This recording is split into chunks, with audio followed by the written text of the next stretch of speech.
Hi എല്ലാവർക്കും നമസ്കാരം. ഞങ്ങളുടെ കരാട്ടെ ചാനലിൻ്റെ മറ്റൊരു എപ്പിസോഡിലേക്ക് എല്ലാവരെയും സ്വാഗതം ചെയ്യുന്നു. വളരെയധികം സന്തോഷമുണ്ട്, കാരണം ഒരുപാട് ആളുകൾ നമ്മളെ വീഡിയോസ് കണ്ടുകൊണ്ടിരിക്കുന്നുണ്ട്. അതുപോലെ തന്നെ ചാനൽ സബ്സ്ക്രൈബ് ചെയ്തിട്ടുണ്ട്. എല്ലാവർക്കും ഈ വീഡിയോസിൻ്റെ ഫസ്റ്റ് തന്നെ ഒരു നന്ദി അറിയിക്കുകയാണ്. ഓക്കെ, ഇന്നത്തെ എപ്പിസോഡിൽ ഞങ്ങൾ ഉദ്ദേശിക്കുന്നത്, അതായത് ഒരുപാട് ആളുകൾ റിക്വസ്റ്റ് ചെയ്ത, ഓരോ ആളുകളും റിക്വസ്റ്റ് ചെയ്ത സംഗതികളാണ് നമ്മൾ ചെയ്യുന്നത്. ഒരുപാട് ആളുകൾ ഇനിയും ചോദിച്ച വീഡിയോസ് ഉണ്ട്. നമ്മളിങ്ങനെ ഓരോ വീഡിയോസായിട്ട് നമ്മുടെ ചാനലിൽ അപ്ലോഡ് ചെയ്യുന്നതാണ്.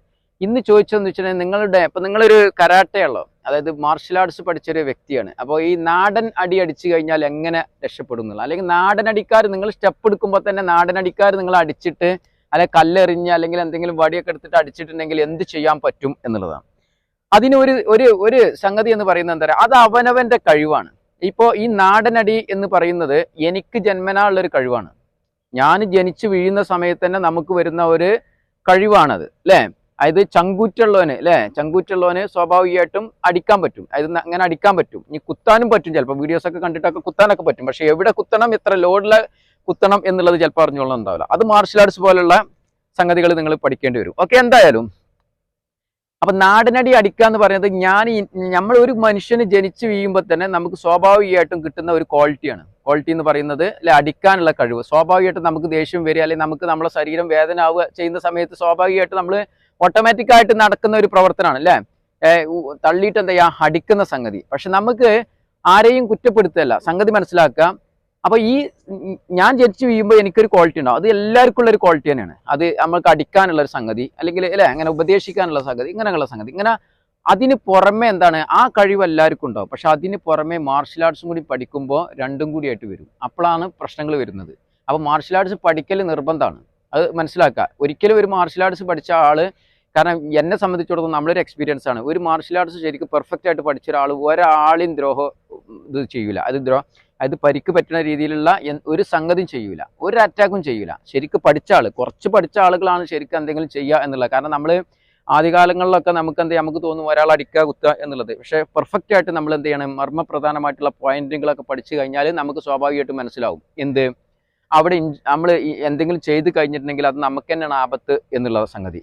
അപ്പോൾ അതുകൊണ്ട് അതാണ് പഴയ കാലത്തൊക്കെ, എൻ്റെ ചെറുപ്പകാലങ്ങളിലൊക്കെ പല ആളുകളും പറയലുണ്ട്, മാർഷൽ ആർട്സ് പഠിച്ച, അത് കരാട്ടെ പോലുള്ള സംഗതികൾ പഠിച്ച ആള് ഒരിക്കലും അങ്ങനെ ചെയ്യൂല, അത് എന്നൊക്കെ പറയേണ്ടത് ശരിയാണ് ശരിക്ക്. കാരണം എന്താ, പെർഫെക്റ്റ് ആയിട്ട് പഠിച്ച ആൾക്കാർക്ക് ചെയ്യാൻ തോന്നൂല, കാരണം അപകടം ഉണ്ടാവും എന്ന് വിചാരിച്ചിട്ട്. പിന്നെ അവർ ചെയ്യലെന്താ വെച്ചാൽ ഗതികെട്ടാൽ മാത്രം, അവർക്ക് എന്തെങ്കിലും ആവശ്യം ഉണ്ടെങ്കിൽ പിന്നെന്താണ്, അത്രയും ഓപ്പണന്റ് നമ്മളെന്താ ചെയ്യുക, നമ്മളെ ജീവൻ ഒതുക്കും, അല്ലെങ്കിൽ നമ്മളെ പരിക്കേൽപ്പിക്കും, നമ്മളെ കൊല്ലും എന്നുണ്ടെങ്കിൽ മാത്രമൊക്കെ ചെയ്യുന്ന സംഗതികളാണ്. അല്ലാതെ വെറുതെ ഒരിക്കലും ഒരു നല്ലൊരു പെർഫെക്റ്റ് ആയിട്ടുള്ള ഒരു മാർഷൽ ആർട്ടിസ്റ്റ് ചെയ്യില്ല എന്നുള്ളതാണ് എൻ്റെ ഒരു എക്സ്പീരിയൻസ്. പല ആൾക്കും പല രീതിയിലുള്ള എക്സ്പീരിയൻസ് ആയിരിക്കും. വീഡിയോസ് കണ്ടുകൊണ്ടിരിക്കുന്ന ആളുകൾ നല്ല ആളുകളുണ്ടാവും, ക്രിമിനൽസും ഉണ്ടായിരിക്കാം.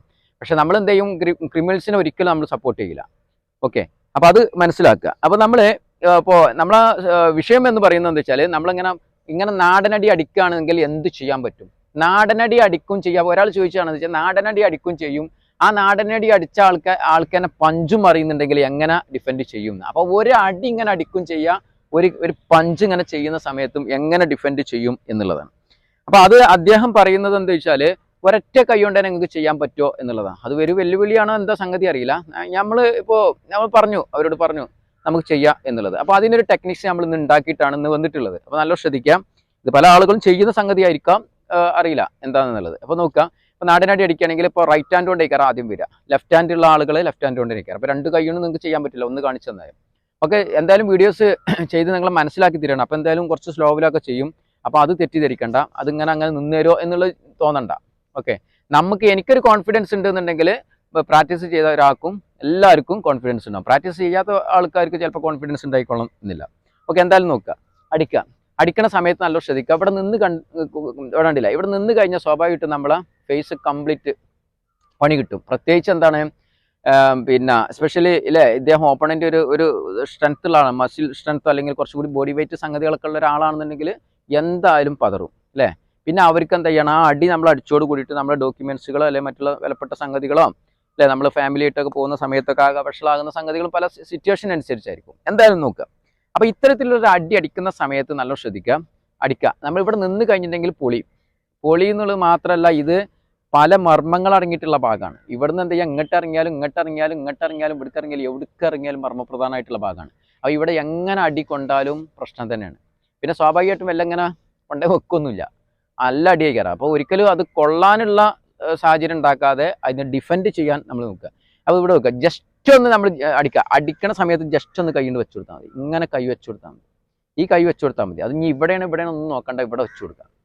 ഇവിടെ ഇങ്ങനെ വെച്ച് കൊടുക്കുക. വെച്ച് കൊടുക്കുന്ന സമയത്ത് ഇങ്ങനെ വെക്കണ്ട, ഇങ്ങനെ വെക്കുന്നത് നല്ലതല്ല. ചിലപ്പോൾ നമ്മൾ ഇങ്ങനെയൊക്കെ കുടുങ്ങും.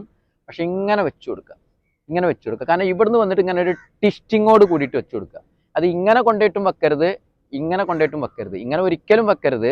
ഇങ്ങനെ നമ്മൾ എന്ത് ചെയ്യുക, ഇങ്ങനെ കൈ വന്നതിന് ശേഷം എന്ത് ചെയ്യുക, ഇവിടുന്ന് ടിസ്റ്റ് ചെയ്തിട്ട് കൊടുക്കുക. അത് എന്ത് ചെയ്യാം, ശത്രുവിന് ഓട്ടോമാറ്റിക്കായിട്ട് ആ കൈയിൻ്റെ ബലം നഷ്ടപ്പെടാനുള്ള ഒരു സാഹചര്യം വരും. ഓക്കെ, അപ്പം നമ്മൾ എന്ത് ചെയ്യുക, അടിക്കണ സമയത്ത് ടിസ്റ്റ് ചെയ്തു, വേണ്ട ടിസ്റ്റ് ചെയ്തു. ഇനി നമ്മൾ അടുത്തൊരു പിന്നെ സംഗതി എന്ന് പറയുന്നത്, നമ്മളോട് റിക്വസ്റ്റ് ചെയ്ത നമ്മളെ സബ്സ്ക്രൈബർ അല്ലെങ്കിൽ വ്യൂവർ നമ്മൾ ചോദിച്ചതെന്ന് വെച്ചിട്ടുണ്ടെങ്കിൽ ഈ കൈ കൊണ്ട് പഞ്ച് ചെയ്യണം. സ്വാഭാവികമായിട്ട് ഈ കൈ ഇവിടെ ഉണ്ടാവുന്നില്ല, അത് വലിച്ചിട്ടുണ്ടാവും. പക്ഷെ അത് വലിക്കുമ്പോൾ തന്നെ സ്വാഭാവികമായിട്ടും ആളെ കയ്യിന് ഇതായിട്ടുണ്ടാകും. കാരണം നമ്മൾ വെക്കുന്ന പവറിനനുസരിച്ച് കാരണം അത് സ്വാഭാവികമായിട്ടും ഇതാവുക. അപ്പോൾ ആ കൈ കൊണ്ട് പിന്നെ അടിക്കാൻ പറ്റുന്നുണ്ടാവില്ല. അപ്പോൾ സ്വാഭാവികമായിട്ടും ആ ഒരു മരണവെപ്രാളം അല്ലെങ്കിൽ ആ ഒരു ഇതുകൊണ്ട് എന്ത് ചെയ്യാണ്, ആ ഒരു വേദന കൊണ്ട് നമ്മൾ ഈ കൈ കൊണ്ട് പഞ്ച് ചെയ്യലേ കാരണം. പിന്നെ ഇത് അടിച്ചാൽ നടക്കില്ല എന്നുള്ള ലെവലിൽ ചിലപ്പോൾ എന്താണ് നമ്മളെ വയറ്റിലോട്ട്, നമ്മളെ ചെസ്റ്റിലോട്ട് ഒക്കെ നമുക്ക് എന്താണ് ഈ ഭാഗത്തേക്ക് എവിടേക്കും പഞ്ച് ചെയ്യുകയാണ് വിചാരിക്കുക. പഞ്ച് ചെയ്ത് നോക്കുക. ഈ പഞ്ച് നമുക്ക് ഇവിടെ നിന്ന് കഴിഞ്ഞാൽ പണി കിട്ടും. കാരണം ഇവിടേക്കാണെങ്കിലും എവിടേക്കാണെങ്കിലും ഇതാണ്. ഓക്കെ, സ്വാഭാവികമായിട്ടും നമ്മൾ ഫേസിന് ഒരു അറ്റാക്ക് വരികയാണെന്നുണ്ടെങ്കിൽ സ്വാഭാവികമായിട്ടും ഇനിയിപ്പോൾ ഇതുകൊണ്ട് തന്നെ അടിക്കണമെന്നില്ല. അതുകൊണ്ട് അടിക്കുകയാണെങ്കിൽ പല വീഡിയോസ് നമ്മൾ ചെയ്തിട്ടുണ്ടെങ്കിൽ അതുകൊണ്ടും ബ്ലോക്ക് ചെയ്യുക. പക്ഷെ നമ്മൾ എന്നത് ഇതുകൊണ്ട് നമ്മൾ ചെയ്തു, ഇതിപ്പോൾ ഞാൻ വല്ല കൊണ്ടേ വെക്കണുള്ളൂ, അതുകൊണ്ട് ഇത് മനസ്സിലാവില്ല എന്താ സംഗതി. നിങ്ങൾ എന്ത് ചെയ്യുക, നിങ്ങൾ ടിസ്റ്റ് ചെയ്യുക, ഇനി ഇതുകൊണ്ട് പഞ്ച് ചെയ്ത് നോക്കുക. അതേപോലെ തന്നെ ഇങ്ങോട്ട് ചെയ്യുക. കണ്ടാ, അപ്പോൾ ഇതിൽ ചെയ്യുമ്പോൾ നല്ല ശ്രദ്ധിക്കുക. ഇവിടെ നിന്നിട്ട് ചെയ്യണ പകരം ഇപ്പം ഇങ്ങനെ ഈ കരം ഉണ്ടാവുക. അപ്പോൾ നമ്മൾ എന്ത് ചെയ്യുക, കാലിറക്കി വെച്ചിട്ട് ചെയ്യുക. കാലിറക്കി വെക്കുക, വലത് കാല് ഇറക്കി വെച്ചിട്ട് ചെയ്യുക. വലത് കാല് ഇറക്കി വെച്ചിട്ട് ചെയ്യുമ്പോൾ നമുക്ക് എന്താ വെച്ചാൽ പെട്ടെന്ന് ഇതുകൊണ്ട് ഒരു അറ്റാക്ക് വരികയാണെങ്കിൽ നമുക്ക് ഇതിന് റിലീസ് ചെയ്യാം. ഇതുകൊണ്ട് പഞ്ച് ചെയ്ത് നോക്കുക. അപ്പോൾ നമുക്ക് ഇതിന് റിലീസ് ചെയ്യാൻ പറ്റും. ഓക്കെ, അപ്പോൾ അറ്റാക്ക് ചെയ്യുമ്പോൾ നമ്മൾ എന്ത് ചെയ്യുക, വലത് കാല് ഇറക്കി വെച്ചിട്ട്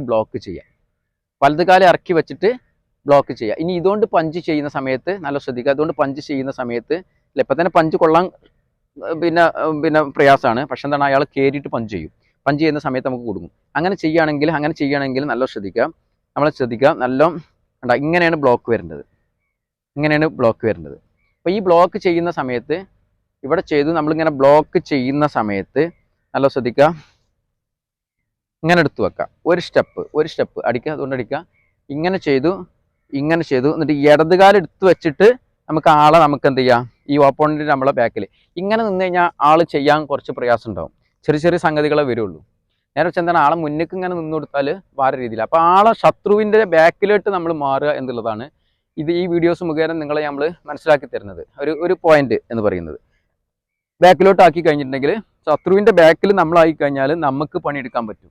ആ ശത്രു നമ്മളെ അണ്ടറിലായി പിന്നെ അത് മനസ്സിലാക്കുക. അപ്പോൾ അടിച്ചതിന് ശേഷം നമ്മൾ എന്ത് ചെയ്യുക, ടിസ്റ്റ് ചെയ്യുക, പാഞ്ചിന് ബ്ലോക്ക് ചെയ്തു. അല്ല, ഈ ബ്ലോക്ക് ചെയ്യുന്ന സമയത്ത് തന്നെ ഈ കാലെടുത്ത് വെക്കും ചെയ്യാം, ഈ കാലെടുത്ത് വെച്ചിട്ട് കയറുകയും ചെയ്യാം. ഓക്കെ, അപ്പോൾ ഇതിൽ ഞാൻ ഉദ്ദേശിക്കുന്നത് വെച്ചാൽ ഈ കാലെടുത്ത് വെച്ചിട്ടല്ല, ഇതിലെടുത്ത് വെച്ചിട്ട് എങ്ങനെ ചെയ്യാൻ പറ്റൂട്ടാ, ചെയ്യാം. 1 2 കണ്ടോ, ഈ കാലെടുത്ത് വെച്ചിട്ട് ഇത് ബോഡി ഇങ്ങനെയാണ് വരുന്നത്. ഈ ബോഡീൻ്റെ ടിസ്റ്റോട് കൂടിയിട്ട് ഇതിലടിക്കുക. കണ്ടോ, ഈ ഭാഗത്ത് അടിച്ചു കഴിഞ്ഞിട്ടുണ്ടെങ്കിൽ ആൾ സ്വാഭാവികമായിട്ടും അവിടെ കിടക്കും, നമുക്ക് ഓടി രക്ഷപ്പെടാം. അല്ലാന്നുണ്ടെങ്കിൽ നമുക്ക് രക്ഷപ്പെടാൻ പറ്റും. ഓക്കെ, പിന്നെ ആൾ നീച്ചിട്ടൊക്കെ വരും ചിലപ്പോൾ അല്ലേ. അപ്പോൾ അതിനും വേറെ സെൽഫ് ഡിഫെൻസ് വേണം. അതായത് എല്ലാതും പഠിച്ചു വെക്കണം. അപ്പോൾ ഇതൊന്നും കൂടി ശ്രദ്ധിക്കുക, ഒന്നുകൂടി ചെയ്യുക. അപ്പോൾ നമ്മൾ എന്ത് ചെയ്യുക, വലതിറക്കി വെച്ചു. ചെയ്യുക, ബ്ലോക്ക് എടുത്ത് വെച്ചു. ബോഡി ഇങ്ങനെ നിൽക്കുന്നത്, ബോഡി ഇപ്പോൾ ഇങ്ങനെയാണെന്നുണ്ടെങ്കിൽ നമ്മൾ ഇങ്ങനെ അടിക്കേണ്ടിയിൽ ഒരു പവർ കുറയും. ഇതെന്ത് വെച്ചിട്ടുണ്ടെങ്കിൽ ഈ ഇപ്പ് കണ്ടില്ലേ, ഈ ബോഡി വെയിറ്റ് നമ്മൾ ഇങ്ങനെ തിരിച്ചു കൊടുക്കുമ്പോൾ തന്നെ ഈ ബോഡി വെയിറ്റ്, ഈ ബോഡി ലെഗിന് ഒരു പവർ ഉണ്ടാവും. അതിൻ്റെ പുറമെ എന്താണ്, ഈ ബോഡി വെയിറ്റും കൂടി ഇങ്ങനെ ഇട്ട് കൊടുക്കുമ്പോൾ നമ്മൾ എന്ത് ചെയ്യുക, ഈ ബോഡിൻ്റെയും കൂടി ലെഗിന് നിന്നിട്ട് അടിക്കുമ്പോൾ ഒരു പ്രത്യേക ലോഡ് ഉണ്ടാവും. ആരും ചെയ്യരുത്. നമ്മൾ എന്ത് ചെയ്യാണ്, ഒരു നിരപരാധിയെ ചെയ്യാൻ വേണ്ടിയിട്ടല്ല നമ്മൾ ട്രെയിനിങ് ചെയ്യുന്നത്. ഓക്കെ, നമ്മളെ ഓപ്പോണൻറ്റ് നമ്മളെ ഫേസിലോട്ട് അടിക്കുകയാണ്, നാടൻ അടിക്കുകയാണ്, അതുപോലെ തന്നെ കുത്തുകയാണ്. അതിനാണ് നമ്മൾ ചെയ്യുന്നത്. നമ്മളെ ഉപദ്രവിക്കാൻ വരുമ്പോൾ പിന്നെ നമ്മൾ എന്തിനാണ് നോക്കിക്കണ്ട്, ഒരിക്കലും നോക്കിക്കാൻ പറ്റില്ലല്ലോ. അല്ലാതെ നമ്മൾ ഒരാളെ പോയിട്ട് നമ്മൾ എന്ത് ചെയ്യുക, വെറുതെ ഒരു നിരപരാധിയെ പോയിട്ട് തല്ലാനുള്ള എല്ലാ സംഗതി ഒരിക്കലും ചെയ്യരുത്. ഒരിക്കലും ഞങ്ങളെ ചാനൽ സപ്പോർട്ട് ചെയ്യുക എന്ന് മാത്രമല്ല, നമ്മൾ ഒരിക്കലും അതിന് സപ്പോർട്ട് ചെയ്യില്ല. ഓക്കെ, പക്ഷേ ഇത്തരത്തിലുള്ള ക്രിമിനൽസ് നമ്മൾ ചെയ്യുകയാണെങ്കിൽ നമുക്ക് അതിന് രക്ഷപ്പെടാൻ പറ്റണം. ഓക്കെ, ശ്രദ്ധിക്കുക. ആ വലത് ഇറക്കിയിട്ട് ബ്ലോക്ക് ചെയ്തു പെട്ടെന്ന് എന്ത് ചെയ്യാം ലിസ്റ്റിംഗ് ആൻഡ് ഇത് ചെയ്യാം. ഓക്കെ, ഒന്നും കൂടി ചെയ്യാം. ശ്രദ്ധിക്കുക, വേണ്ട പെട്ടെന്ന് ചെയ്യാൻ പറ്റും. ഇനി അതുപോലെ തന്നെ ഇതിനെ അടിക്കണം എന്നില്ല. ഇതിനെ അടിച്ചിട്ട് നമുക്ക് എന്താണ് പിന്നെ വരികയാണെങ്കിലും എന്താണ് ഈ ഭാഗത്തേക്ക് ഏത് അറ്റാക്ക് വേണമെങ്കിലും നമുക്ക് ചെയ്യാൻ പറ്റും. ഓക്കെ, എന്തായാലും ഇന്നത്തെ ഈ നാടനടിക്കുള്ള സെൽഫ് ഡിഫെൻസ് ടെക്നിക്സ് എല്ലാവർക്കും ഇഷ്ടപ്പെട്ടു എന്ന് വിചാരിക്കുന്നു. ഇഷ്ടപ്പെട്ടുവെങ്കിൽ മാക്സിമം ഞങ്ങളുടെ വീഡിയോസ് ഷെയർ ചെയ്ത് ഞങ്ങളെ സപ്പോർട്ട് ചെയ്യുക. കാരണം നിങ്ങളുടെ സഹകരണമാണ്. നിങ്ങൾ വീഡിയോസ് ഷെയർ ചെയ്യുമ്പോഴാണ് നമുക്ക് വ്യൂസും സംഗതികളൊക്കെ കൂടുക. അപ്പോഴാണ് നമുക്കൊരു ഇൻട്രസ്റ്റ് വരിക. അല്ലാതെ എന്ത് ചെയ്യാണ്, കണ്ട ആളുകൾ എന്ത് ചെയ്യാണ്, ഇനി ഇതാരും കാണണ്ട, ആരും പഠിക്കണ്ട, നമുക്ക് മാത്രം പഠിക്കുക എന്നുള്ള ചിന്ത വരരുത് ഒരിക്കലും. ഓക്കെ, മറ്റുള്ളവരും പഠിക്കട്ടെ എന്നുള്ള രീതിയിൽ നിങ്ങൾ മാക്സിമം വീഡിയോസ് ഷെയർ ചെയ്ത് ഞങ്ങളെ സപ്പോർട്ട് ചെയ്യുക. ആ സഹകരണമാണ്, ആ സപ്പോർട്ടിംഗ് ആണ് ഞങ്ങളുടെ ചാനലിൻ്റെ വിജയം. ഓക്കെ, എന്തായാലും നിങ്ങൾ വീഡിയോസ് കണ്ടുകൊണ്ടിരിക്കുന്ന ആ ഒരു സംഗതിയാണ് ഞങ്ങളുടെ ഏറ്റവും വലിയ റിസൾട്ട് എന്ന് പറയുന്നത്. എന്തായാലും ഒരുപാട് ആളുകൾക്ക് ഞങ്ങൾ ഫ്രീ ആയിട്ട് പല ടെക്നിക്സുകളും പഠിപ്പിക്കാൻ ഞങ്ങൾക്ക് സാധിച്ചു അല്ലേ. അതായത് നമ്മൾ വടിയാണെങ്കിലും നെഞ്ചേക്കാണെങ്കിലും നമ്മൾ ഫ്രീ ആയിട്ട് പഠിപ്പിച്ചു കൊടുക്കുകയാണ്. അപ്പോൾ നിങ്ങൾ എന്ത് ചെയ്യുക, നമ്മളോട് സഹകരിക്കുക. എന്തായാലും ഒരുപാട് ആളുകൾക്ക് ഇത്തരത്തിലുള്ള ടെക്നിക്സ് നമ്മൾ എന്താണ്, ഇപ്പോൾ ക്ലാസ്സിലൊക്കെ വരാൻ പറ്റാത്ത കുറേ ആളുകളുണ്ടാവും, അല്ലെങ്കിൽ ക്ലാസ്സിൽ വരുന്ന ആളുകൾക്ക് തന്നെ ടെക്നിക്സ് കിട്ടാത്ത ആളുകളുണ്ടാവും. അവർക്കൊക്കെ ഒരു ഉപകാരമാണ് ചെയ്യുന്നത്. അപ്പോൾ നല്ലൊരു ഉപകാരമാണ് ചെയ്യുന്നത് എന്ന് മനസ്സിലാക്കിയിട്ട് നല്ല കമൻറ്റ്സ് ചെയ്യുക, അതുപോലെ തന്നെ സഹകരിക്കുക. ഓക്കെ, എന്തായാലും വീഡിയോസ് കണ്ടുകൊണ്ടിരിക്കുന്ന, എൻ്റെ ഉപദേശം കേട്ടുകൊണ്ടിരിക്കുന്ന എല്ലാവർക്കും ഒരുപാട് നന്ദി അറിയിച്ചുകൊണ്ട് ഇന്നത്തെ ഈ സ്പെഷ്യൽ എപ്പിസോഡ് ഞങ്ങളിവിടെ വൈൻഡപ്പ് ചെയ്യാണ്. Okay, thanks for watching. By.